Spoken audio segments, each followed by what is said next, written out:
बिस्मिल्लाहिर्रहमानिर्रहीम। अस्सलाम वालेकुम। यहूदी मुर्दे को कैसे दफन करते हैं, कब्र कैसे बनती है, मुर्दों के साथ जो सलूक किया जाता है मुकम्मल बताएंगे, और उनकी तदफीन कैसे करते हैं वो भी इस वीडियो में मुकम्मल एंटरटेन करने वाले हैं। सबसे पहले आप हमारे चैनल को सब्सक्राइब कर लें। यहूदियत में तदफीन से मुराद वो रसूमात हैं जो दफनाने से पहले अंजाम दी जाती हैं। यहूदी जब कोई मर जाता है मातम या रोना धोना नहीं करते, बल्कि इसे एक हकीकत जानकर चुप करके बैठ जाते हैं। जब यहूदियों में कोई मर जाता है तो उसकी आंखें बंद करके मैयत को फर्श पर लिटा दिया जाता है और सफ़ेद कपड़े से ढांप दिया जाता है और करीब ही शम्में रोशन कर दी जाती हैं। मैयत को किसी भी वक्त अकेला नहीं छोड़ते। मैयत के करीब कुछ भी खाना पीना यहूदियों में मना है, पानी तक भी नहीं पीते।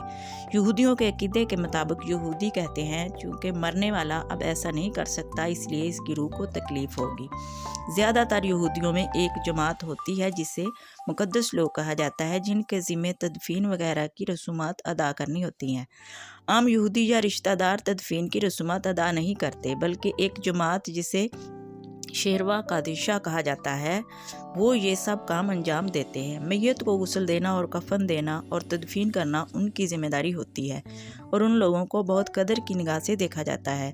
आप ये सुनकर हैरान होंगे कि यहूदी क़ीदे के मुताबिक मैयत को छूना रूहानी नापाकी का सबब है। जिस तरह हमारे यहाँ इस्लाम में उलमा, मसीह में पादरी होते हैं, इसी तरह यहूदियों के पेशवा को कोहन कहा जाता है। ये इब्रानी ज़बान का लफ्ज़ है।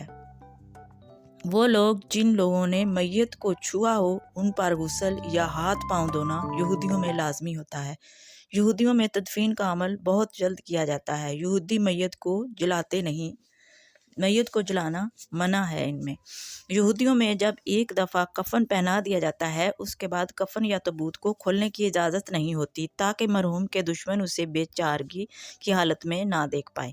यहूदियों में अक्सरियत वाले मुल्क में इसराइल में ताबूत का रवाज नहीं है। अगर किसी वजह से ताबूत इस्तेमाल किया जाए तो उसमें सुराख रखा जाते हैं ताकि खाक अर्ज़ से मैयत का ताल्लुक बरकरार रहे। यहूदियों में एक बड़ी अजीब रस्म पाई जाती है कि मरने वाले का कोई करीबी रिश्तेदार मुट्ठी भर मिट्टी मुर्दे के कफन में डाल देता है।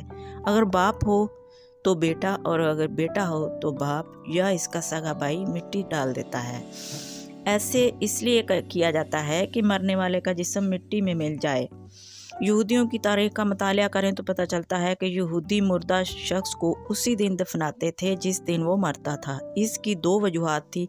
पहली ये कि मशरिक़ वस्ता के गर्म मौसम में लाशें गल सड़ जाती थीं। दूसरे नंबर पर उस ज़माने में लोगों का ख्याल था कि अगर वो लाश को जल्द ना दफनाएंगे तो वो मुर्दे और उसके घर वालों का एहतराम नहीं होगा। जी नाज़रीन, अगर आपको हमारी वीडियो अच्छी लगी हो तो लाइक और सब्सक्राइब ज़रूर कर दीजिए।